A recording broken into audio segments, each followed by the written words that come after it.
Welcome to Voices of the Vigilant, where we dive deep into the human side of tech. Here, we go beyond the ones and zeros to explore the people, passions, and stories driving the cyber and internet security world. In each episode, we bring together experts, rebels, and innovators from across the tech industry to share their personal journeys, challenges, and victories. And here's your host and rebel in charge at Vigilant Violet, Jess Vachon. Hey, welcome everyone to another episode of Voices of the Vigilant. I am so excited for my guest today, Naomi Buckwalter, Director of Product Security at Contrast Security. We have known each other for a few years, and I consider her more than just a professional association. I consider her a good friend. Oh my gosh, yay! So welcome, Naomi. For the people who are listening in, why don't you tell us a little bit about who you are and what you do right now? Oh, hi everyone. It's good to see you and good to see you, Jess. And we're definitely more than friends. We're like fellow travelers in this human experience together. And we've talked about this at length. I love it. So yeah, happy to dive into that craziness. Hey everyone, I'm Naomi. If you don't know me, I'm mostly online, I guess, on LinkedIn. And I kind of hate it sometimes. If you just ask me and have a conversation, yeah, I absolutely hate it. But yeah, I talk about a lot of stuff about application security, cybersecurity in general, cybersecurity jobs, just random stuff. But yeah, love being here with you, Jess. Thanks for having me. Thank you. What do you do in your day-to-day as the director of product security? For those of us who don't know what a director of product security does. Okay, so most cybersecurity teams will have an application security team. So if you just think of product security as AppSec, like the old school definition of AppSec, that's what I do. We are a software vendor. We write security software, and my job is to secure the software that we sell. Yeah, it's very meta, which is actually kind of nice because since I work for a security company, people take security very seriously. So I like to tell people this is almost the perfect job for a security person. If you ever work for a security vendor, like you will never struggle. I always feel like people will still push back, but not as hard. I feel like from my experience. Yeah. Goals. Hashtag goals. Yeah, thank you. Is hashtag still a thing? Hashtag? I don't know. I think so. These days don't do hashtags. They just say other things. So how did you get into information security? What interested you? And then how did you end up in product security specifically? Yeah, or I'm just going to say AppSec just because I think that's how everyone knows it as. So I got lucky. I got really lucky. I was at Vanguard as a developer. Vanguard's this big mutual fund giant. If you haven't heard of it, they mostly own, like them and BlackRock together own like so much of the world's corporations. Like it's insane. Anyway, I worked at Vanguard as a developer, and then I took a class. It just happened to come up on my list of like trainings for the year. And it was like, hey, learn about application security. So I walked into this class and it was a whole week of just hacking. And the tech stack that we used at the time was Java and MySQL databases. And it was just fun. It was the first time I'd ever done anything like that. And it was just mind blowing. I remember having this moment where the clouds parted and the angels were singing and the light from the ceiling was coming down. Like that's how I felt when I was doing this. And I know a lot of people that are listening to this probably had the same moment where they're like, aha, I know exactly what I want to do with my life. And it's definitely this. It's definitely AppSec. So that's how I got in. I got really lucky. I just stumbled upon a class. That same week, I went over to the AppSec manager. He didn't even know who I was. I was like, hey, so how do I get on your team? Like I literally, I emailed him and I was like, hey, how do I get on your team? Because you need me, obviously. I was so full of it. Probably still am, actually. So I emailed him. I'm like, how can I get on your team? Because it'd be amazing. I would love to work for you, right? And he's like, who are you? Who are you? Like, go away, right? Because I was still pretty much junior in my roles at Vanguard. And but I convinced him. So he opened up a role just for me. He had a role open for a senior, by the way. But I convinced him somehow. Like I kept pestering him. I kept asking him questions. I kept telling him how much I'm learning and enjoying this stuff, right? And it wasn't just a class. I just went back and I learned everything I could about it. And he was like, yeah, sure, come join our team. So I joined his team as a mid-level. So not a senior, but a mid-level. Yeah, and then it was security from that point on. And that was back in, I want to say 2006. 2007 or so. I can't really remember.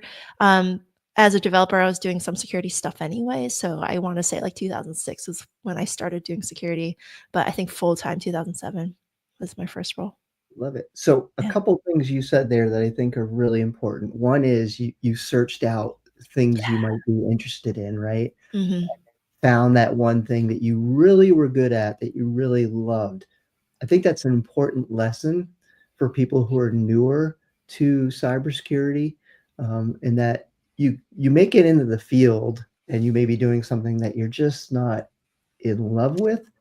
But if you can stick out that period of time when you're searching and then talk to the other groups, talk to other leaders in the organization, you might find what interests you and what you are really good at, and that might build your future career. So that Mm. exploration piece is is super important. And I when I talk with my mentees, I'm always telling them, look, you have to taste a little bit of everything at the table before you can decide, oh, I really like this meal. I'd like to have this meal more often. Right. And then you burn out Yeah, eating and the I same think it's thing. yeah, well, hopefully you don't burn out. But if you're not, if you get in this mindset where I get into information security, I can only do one thing, you will be disappointed. And at Mm. some point, if you're not broadening your horizons, if you're not learning new skills, and we'll get into this a little later in the conversation, you're going to find yourself at a dead end in your career because you can only take it so far. And as we know, technology is turning over and growing and changing so fast, that you can't be stationary ever in our career field. The second thing I wanted to highlight is that someone gave you an opportunity. Oh, yeah. And I'm assuming that along with that, there was coaching, there was Mhm. training, there was guidance that wasn't just about AppSec, but probably also about professionalism in the role. Why don't you talk a little bit about that? Oh, yeah. If you had known me back in 2006, you would have been like, this girl hasn't improved her emotional intelligence since fifth grade. Like, I was really stunted emotionally, I would say. And I was just kind of a jerk, I would think. Like, smartest person in the room kind of thing, like, but not even smart, just jerk. Um, and really, when you grow up and you're constantly told, hey, you're smart and you can do these things, and you go to college for engineering and you do well there, you're like, you're just kind of primed to come into the workforce with a chip on your shoulder. And that's kind of how I walked in, and very quickly realized that's not the way to do things in the corporate world. You might be right, but the way you do certain things is a large part of any team, any decision. Anytime someone wants to accept you to help them with their work, the way you do certain things and the way you approach people. Yeah, it took me a long time. So the manager I had, his name is Tony. He has since retired. And he really helped me grow as a professional. And it was just nice. It was nice. Yeah, I really appreciate that. Yeah. Again, you make another good point. You can come in with all the book knowledge Mm. in the world, but it's your success is built on how you apply that, right? So, do I understand the business?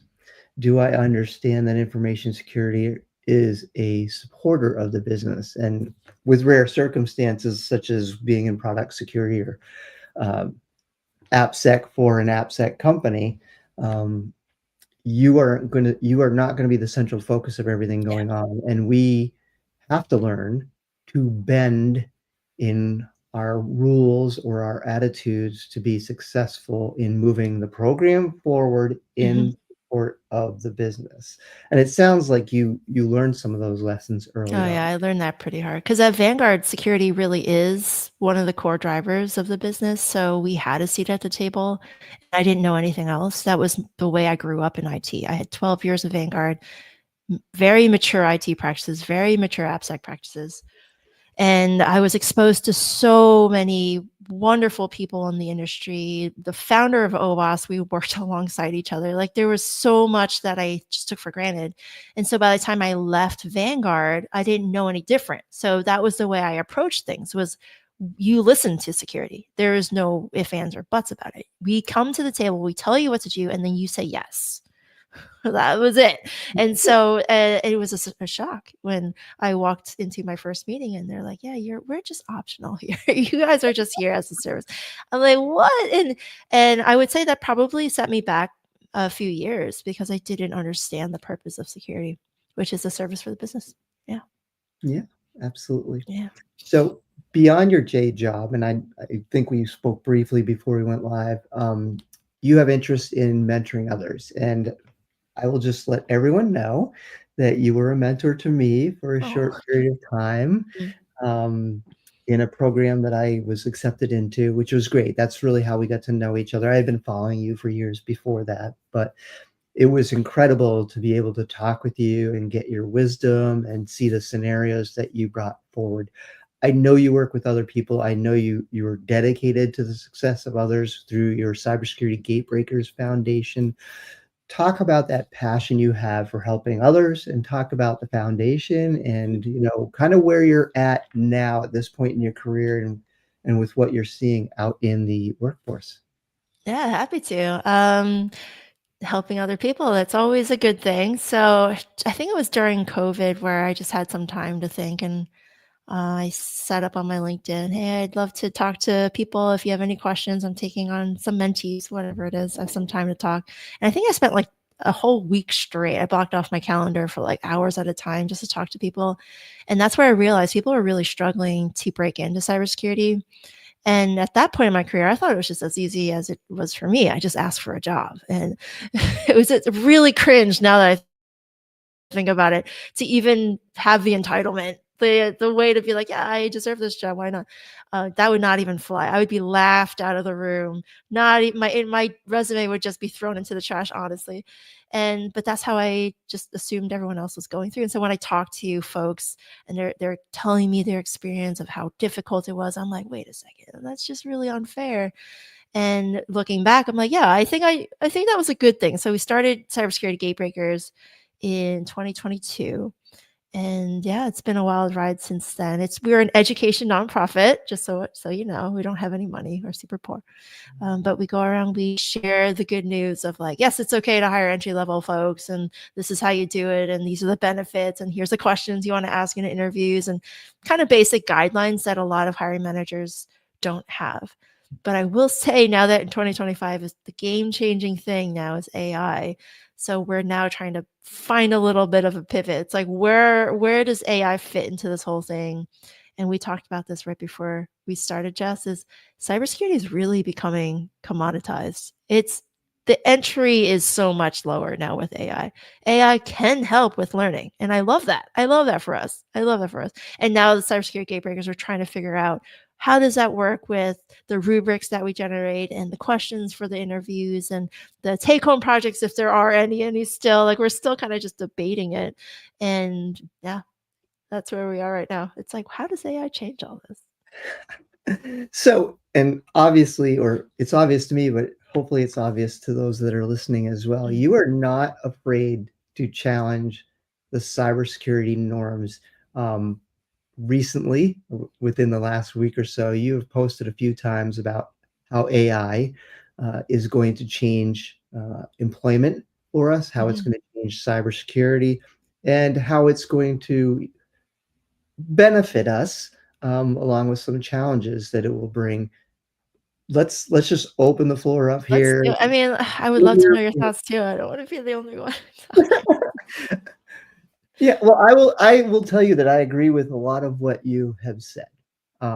If you are challenged in finding employment right now, you are new to information security, you have to see what the job market looks like. Okay, a lot of companies are doing RIFs, reduction in force, and those jobs, in my opinion, are not coming back. I agree. Companies are looking at efficiencies, and those efficiencies are going to be gained by employing artificial intelligence in areas where it makes sense to get rid of repetitive tasks and to provide automation. This is nothing new. Businesses have always looked to run more streamlined when they can to reduce expenses so that profits are higher. What we can't do right now is put our heads in the sand and say, well, it's not going to affect me. It is coming for everyone in Yeah. every industry. Even I Is said it food. myself, like, even my job is at risk. Yeah, Yeah. Mhm. absolutely. Absolutely. Absolutely. The skilled labor jobs, I actually think the skilled labor jobs will be the safest for the longest period of time Mhm. until the The combination of, trades, yeah. yeah, Yeah. automation that can do some of that work. But Yeah, it's a knowledge work that's going away. yeah. Yeah. Yeah. Oh, yeah, okay, so sometimes I'm like, "Am I crazy to think this way?" But, like, if you think about it, just the notion of work for corporations, for capitalism, hasn't really been around that long. Like, even what the time of fact farms, like, most of us were just 100 years ago just willing to survive another day. Like, our whole entire life was evolved uh, around just getting food and living and surviving. Like, the whole idea of work and building capital for a company and, like, whatever, it's fairly new. Like, so I almost challenge the whole idea of, like, this is how it's always been. It's like, actually, it's not. And maybe the whole purpose of technology was always to give us that freedom to explore and to create and to live and to love and to just be human and experience what it means to be human, right? And I'm at the point where I'm like, yeah, I kind of over this, and maybe it's just the age speaking. I don't know about you, but I feel like I'm just at the point where I'm like, it's okay if I just stop working. Like, it's okay. Where would money come from? I don't know. You would have to change the whole economic structures in our society to have more, and then that could open a whole can of worms too. I don't want to get there if you don't want No, to. I think you're I have tons of ideas. Yeah. right, and that's what we're here for. We're gonna open that can of worms Right, because I right, like, why not? That's the whole point. Is that the whole point of technology is to make our lives a little bit easier, right? And so, why are we forcing ourselves to work when we don't have to? Like, are we doing work that's actually meaningful and beneficial to society? Or are we kinda just doing bullshit jobs? Like, wasn't there a famous book or an author that posited something like 50% of all jobs are like bullshit? Office jobs are bullshit. It's like even higher than that. Do you know? Is it like 80% of all jobs are bullshit jobs? Like, I'm like, oh God. so there's a lot in that, right? Because so many of us derive meaning from our work. And there's cultural reasons for that, right? We're raised to think that the meaning that we bring to life is in our work, In our in jobs, in our making titles, in our salaries. But sure. that is recent. That is not the evolution of humanity as we know it. Like, that was never a thing until recently. Maybe Right. after the Industrial Revolution. I don't know. So I think that's how we have to look at things moving Yeah. forward is if we're not going to be doing the work, right? If artificial intelligence and robotics is going to replace the manual and thinking labor that Yeah, we maybe. contribute, what else can we do? And there's arts and sciences, right? Excuse Yeah. me. It's always been an interest of humans, is that ability to develop ways to be able to explore and learn more about Mhm. ourselves. I don't think that's a bad thing, right? But I don't see how the economic engine can Oh continue my in the gosh, yeah. yeah, because first of all, you take all these people out of the workforce, and they Yeah, how have do no they job, survive? Yeah, right? They're yeah, not yeah, buying product. right. So now why are you producing product? Mhm. So we really have to think about where we're going. And it's not a bad thing for us to think about how do we preserve the planet and the water and the air for us? How do we look to move off planet? Mhm. Those are aspirations that are inherently human because we've been doing it since our existence. We've been moving and Absolutely, exploring yeah. and traveling and learning. And to your point, we built the success of humanity on working together, on having Mhm. Oh, I love common how you said goal, that. common good. Yeah, the Uh, common good, yeah.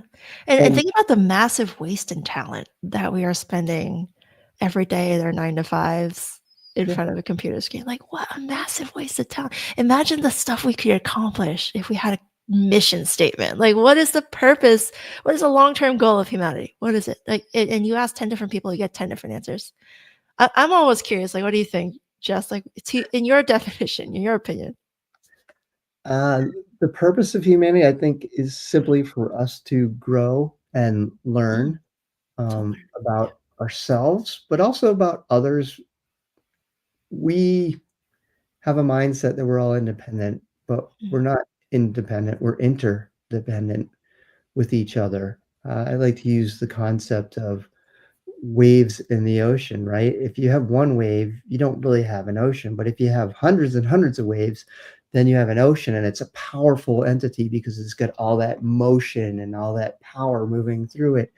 Um, and that to me is why we're here.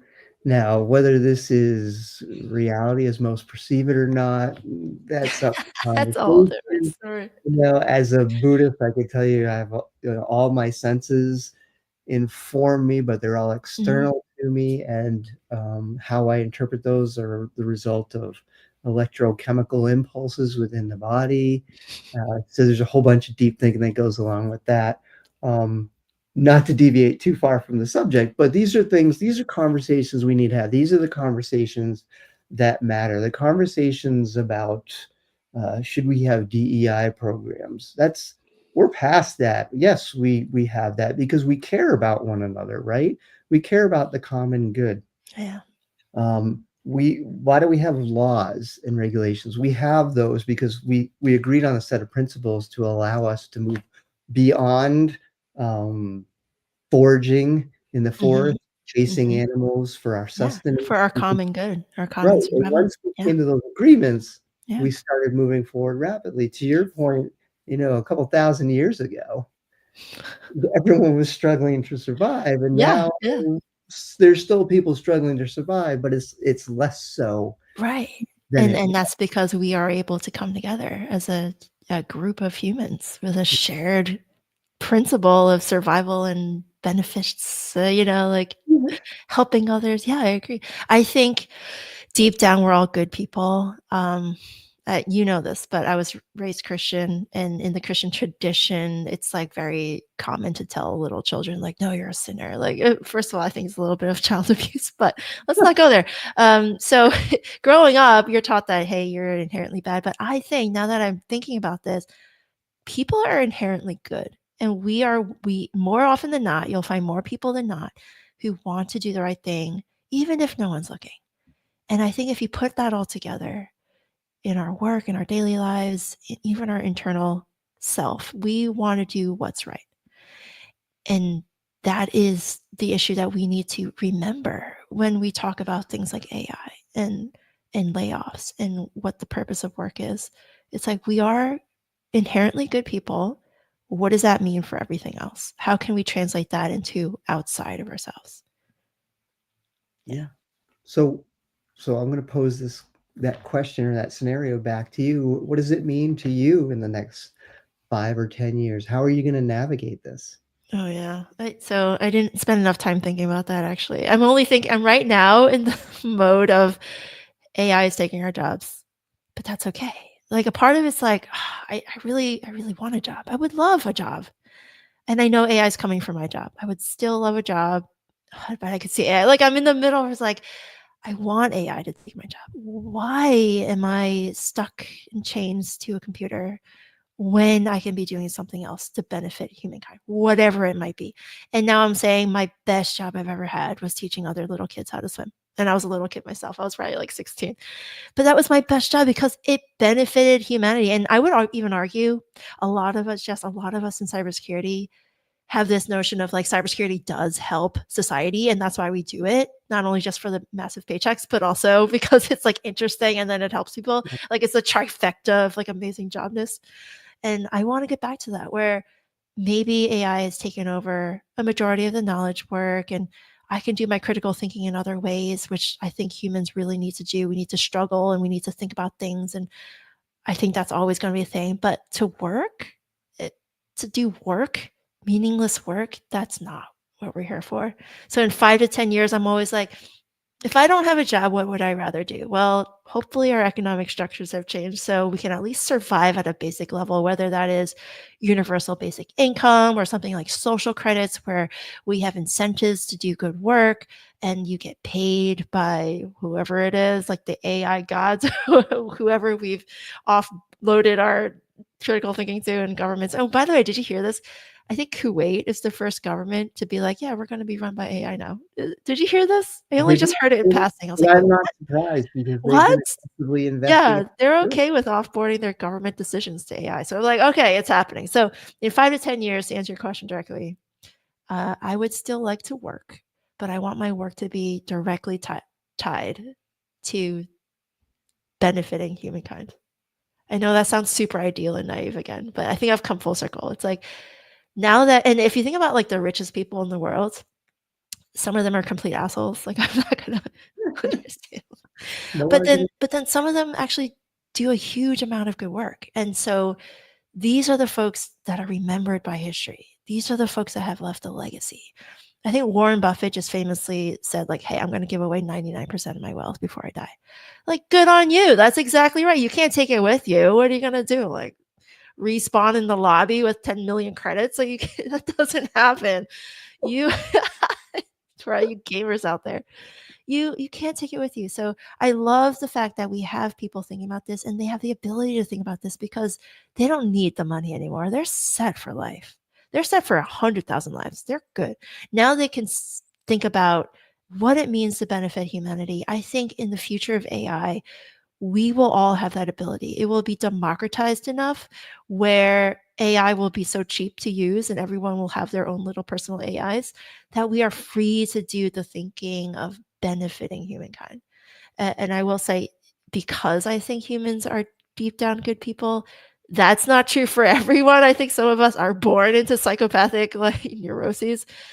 Those are the folks we have to watch out for, and that's okay. Like that's the critical thinking. Those are the problems that we can still solve. That's the work that we can still do. Yeah, Yeah. I love that. Very deep, but very well thought out. You've obviously spent time pondering this, which is great. And it's interesting. I'll share a little personal story. So during the last couple of weeks, I was in and out of work. I have the luxury of being able to have unlimited PTO. So Mhm. I had an event in my family where my youngest brother, had to go into hospice care, and I was able to be there Mhm. by his side and care for him. And what I realized when I was there is that that had such deep meaning to me to be able to have that human touch. Now, if I think way back to when I first got into computers, I think it reflects what you were touching upon as I was thinking, oh, this is great. This is going to make life easier for people, right? So Yeah. Yeah. programming a VIC-20 and watching the programs execute, and then Yeah. That was yeah, and then in the 90s, seeing technology really start to take root in the business internet. Yeah. Yeah. and everything it could do. And then I remember working in healthcare and how, the doctors, their medical journals and everything were at their fingertips. So they could Good take point. a Yeah. problem, put in all the symptoms they were seeing, and have a variety of things that they could look at that might be the potential problem for the patient and treat that. And then in the process of doing that, accumulating more knowledge that could be shared Mhm. uh, amongst healthcare professionals. Which was great until the recent point we get to where everyone says, "Oh, that information can't be relied upon; it's falsified." I don't want to go too far down that rabbit hole, uh, but we came so far, and technology really did bring us to a good place. And then I think we get to the point of social media, and well, we have evidence now that we've been manipulated via social media. I mean, there was a book that just came out from someone who worked at Meta, who was inside there and wrote about how Meta intentionally was manipulating how people thought, and then when negative things happened, would say that they didn't have anything to do with it, allegedly. Mm. I want to make sure I say Yeah. allegedly because this is going off of something that was in the book, and I don't know it myself to be true, but there's enough inferences Mhm. with behavior that we have to question it. Um, so we kind of lost that promise, and maybe the AI now is going to bring back that promise if we're willing to accept it and really change our mindset about how we want to have a social contract um, for humanity, regardless of nations, regardless of backgrounds or even our religious beliefs. If we're willing to do that and say we're going to be here for each other, I think AI is going to bring us to a good place. But to bring it full circle, it means we aren't going to be working the way we're working today. Yeah, work This, will be massively different. Yeah, yeah, this isn't atypical. For every technology that's come along, things it's have changed us. changed. Yeah, You yeah. know, a lot of people feared going green, right? Mm. But we have reduced some of our carbon emissions Mhm. because we chose to use more wind power and more solar power. We're reducing tailpipe emissions because people are accepting that an electric car is a better investment in our future. Um, and it just as an aside, I now have an electric vehicle. I'll tell you, if you drive an ICE vehicle and then you drive an electric vehicle, you're not going back to the ICE vehicle because Yeah, EVs drive so much better. smoother. It's so Yeah. much smoother, so much more torque. Oh, It's a yeah. completely different way of driving. Instead of Mm. constantly pressing on the accelerator, you're getting enough momentum as Mm. the vehicle cruise, and you take advantage of the braking or the momentum. So there's good things that come from change, Yeah, right? Good things yeah, that come from these new things that we bring forward. absolutely. We're doing so good. Think about it. Like where we came from, sticks and rocks, drawing on caves. Like we've come so far. Yay, humanity. We're doing so great. Yeah, so some of it's been good, but I think we need to we're at the point where we should really commit to leveraging technology and artificial Mhm. intelligence to get us more back in touch with what it means to be Be human and what it means to be connected to nature. Ooh, Um, that's a good one. Yeah. yeah, because Yeah, we're all one consciousness. So, yeah. look, everyone I talk to, with rare exception, loves to go on hikes, loves to be out in the woods, loves the ocean, loves the lakes. Mhm, mhm. And why is that? Because you're touching something that is the core of who we are and where we came from, Yeah, and provides that meaning to us. And people are seeking meaning. If you follow a religion, you're seeking a meaning. You're seeking the answer mm, to the question of why am I here? mm. And I even if you don't follow religion, I still think most people who don't follow religion are still trying to figure out like what is my purpose? Why am I here? Yeah, yeah, and that itself in itself can be considered religion. Even if you don't believe in any entity, you're still left with these questions of like, "Why am I here?" Yeah. Yeah, absolutely. So now we're going to get in the Wayback Machine. I like to understand how my guests come to be who they are today. Uh, Mm. so I'm always curious, like, what kind of kid were you? Oh, And, you know, god. what do you think the influence of your parents is on who you are as an adult now? Oh, jeez. Yeah. Well, you know my background, but I'm not willing to share quite yet. But I would say I grew up a very awkward, socially awkward, and weird kid. I didn't have a ton of friends. My parents were very tiger momish, if you know that phrase, for the Chinese community there. And I just was just quiet, shy. I don't think I broke out of my mold until college. So I went to Stevens Institute of Technology in New Jersey. And it was there when I finally had freedom. I ate all the junk food, by the way. Like it was just like, sorry, mom and dad. I just had literally meals of Swedish fish. That's all I ate because it was finally like, hey, sugar.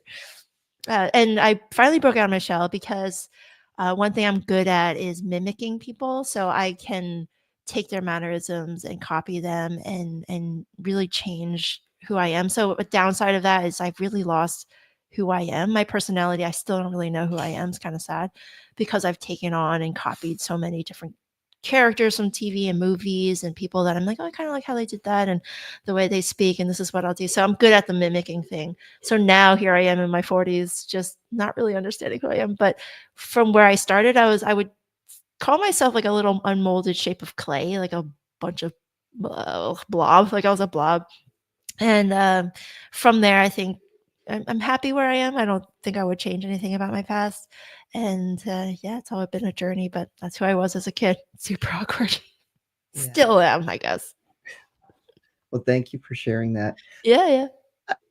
It, it's been my experience that working in IT and information security, a lot of us tended to be the kids that didn't Mhm. always fit in, or we didn't want to follow the norms that Yeah, where you society see set the up for us. bullshit behind the norms, You're Yeah, like, I refuse to participate in this. It's stupid. yeah. Yeah. And Yeah. That was not the teacher's favorite, actually. I was not either. They couldn't put me far Yeah. enough in the back of the Yeah. classroom to keep Yeah. me out of trouble. And What's wrong with you? Why don't you talk? Because I hate everything about this. Like, you don't want me talking. Yeah. yeah, Yeah. yeah. For me, I was so intellectually curious and I couldn't get enough of it from the classroom. Like the rote, you have Mhm. to learn A, B, C, just I Oh couldn't do God. it. And I was Yeah. reading at a very early age. So I was reading everything and anything that was in front of me. And the Mm. classroom to me was just too slow. Prison. Yeah. Yeah. Prison. Yeah, Yeah. and it's what I didn't realize until recently, and only because my family keeps insisting, on this, is that I might be a little neurodivergent, and learned a lot of, to use your term, mimicking, Yeah. that I didn't know I was doing just because I was trying to fit into some sort of, societal expectations, but never quite doing it. And then if you're watching video or you know my back history, there's a lot of other things that went into that as well. So I learned to be a very good actor at a very young age. Mhm. To Yeah, to our detriment, I would say, because you put on these masks and you yeah, end up not under like the mask has stayed on so long that you don't know who you are underneath anymore. So that's the downside. But the upside is you do see things differently, right? Like you see the bullshit, you see the different patterns, and you're like, why is it this way? Well, society needs people like us. So yeah. And I'm not so sure. I don't know if it's necessarily see the bullshit as much as it is we gain wisdom mm, through experience, and we're able to see things in a different context. And you certainly view the world differently when you're in your 20s and you're starting your career and you're going forward, and you have aspirations that you think are attainable, and society tells you, yeah, you can do that, you absolutely can do that. And then you hit between the 30s and the 40s and things don't pan out the way you thought they would, and you're stymied in your efforts to meet those aspirations. And then I think when you mm, get to your 50s, in the age that I'm at, you look mm, back at your career and you start to think about it differently. Like, did I help other people? Did I help other families? mhm, Have I mhm. given people career opportunities? And Yeah. you know what? I have like 20 years, give or take, left. What do I want to do with that time? And to your point, do I want to continue on the path? Like, am I Yeah. making a difference in my chosen career field? And if I'm not, how can I bend that career field to my advantage to make a Mhm. difference? Or maybe it's being brave and just tossing it all aside and saying, I'm just going to go without a parachute here and figure out what it is I want to do, because now I know what life means to me, and I want to taste every single minute of every day until it's time for me to go. Yeah. And maybe I'm being a little sentimental because I just, my brother just passed, and I'm thinking I need to have my life have more Mm. meaning than what it has. So I don't know. This is supposed to be focused on you, but you're doing a good job. No. And so unfair for your brother. I'm so sorry. That sucks. Yeah, there's a long story behind it. We make choices in life, and some of those choices we can't escape, and that's kind of what happened there. Something I'll talk about in a different podcast at some other Mm. point in time. I like to do this one thing as we get close to the end of recording. I call it asking an empowering question. It is meant to put you Okay. on the spot a little bit. Okay. Sure. Sure. So your question is, what are these things that make me feel good while I'm doing them? What are the things that make me feel good? Exercise for sure. The endorphins are a real thing. Let's see. I know this sounds super campy, but I like helping people. It's so weird. It's like why am I here on this earth? And I've thought about this. It's like I think I'm just happiest when I'm talking to people and helping people and understanding their struggles, I guess. Like it's almost an energy thing where I think you have this too, where you walk into your room and you could just immediately feel the energy. And I can feel it if it's bad and I can feel it if it's good. And it's so super strong and it's right in your face. And like it's a fight or flight sometimes for me. If it's bad energy and it's intense, I need to leave. Like I need to leave. I need to protect my own space. But if it's like a energy that needs help, I can feel that too. And I'm almost directly drawn to like that person where I'm like, hey, how you doing? Like what, and then try to be just a friendly face for the day. I don't know. But I do feel happiest when I'm talking to people and helping people and trying to help them figure out their stuff, whether my help is good or not. But in general, I just like to listen and empathize. Yeah. Awesome. Yeah. How about you? I'm surprised you didn't mention the thing that you do on the side that's sports related. Oh, the volleyball referee. Yeah. Okay, so I was thinking about this. So it's definitely a special interest of mine, the whole refereeing thing. So I started volleyball refereeing like way back in the day, but I only just picked it up recently. My goal for refereeing is to like one day do those matches that you see on TV and just like be the person up on the stand. You don't even see my face, and that's totally fine with it. But I love I love managing all that high energy and the excitement. And it's so intoxicating, Jess. Like it's insane. You're standing up there and you feel the cheers and you feel the energy and you feel like the camaraderie and like everything that's beautiful about humans. All that energy just gets seeped right into your body. Like it's so intoxicating. You're like, what is this? And the first time I remember doing it, like seriously, I was like, this is like meditation. I really, really like this. And then once you get a little bit better at it, it really is just you sit back and you manage a match and you manage people, and that's all it is. It really is. And I'm at that point where like, I can really see myself doing this long term if AI doesn't take over refereeing also, which could help it. Yeah. But thank you for reminding me. Whenever you talk about it, you light up, and I love to hear you talk about it. And for anyone who catches up with Naomi outside of the podcast, at a conference or something, if you hear her talk about it, it's just it's great. You get so excited about it, and your stories are great, and even how you think about like, did I do this well enough? This one session. Yeah, it's like meditation. It's the weirdest thing, and it's super hard on your body. You're standing there for like 10 hours a day for some of these tournaments. Oh my god! But it's intoxicating. Something about being a benefit to society and doing good work. At the end of the day, you're like, I did something good. I help people. Like that was it. And that's what feels good. Honestly, it comes all back to that. Like it's not making money. You guys get paid pennies. Like if anything, like I don't make any money actually. Really, like I pay money to go there. Jesus. Like you fly these planes and you get the cars and stuff, and it costs money at the end of the day. But you are there to benefit society. It's just a microcosm of I think what humanity is all trying to do anyway. I love it. You brought it full circle from the beginning. Full circle, yeah. There's a reason for the madness, and likely you do these podcasts because deep down you want to help, and you see that humans are good, and you're trying to draw that out of people, and it's okay you don't want to be like toxically optimistic. I think that is it, toxic optimism, whatever.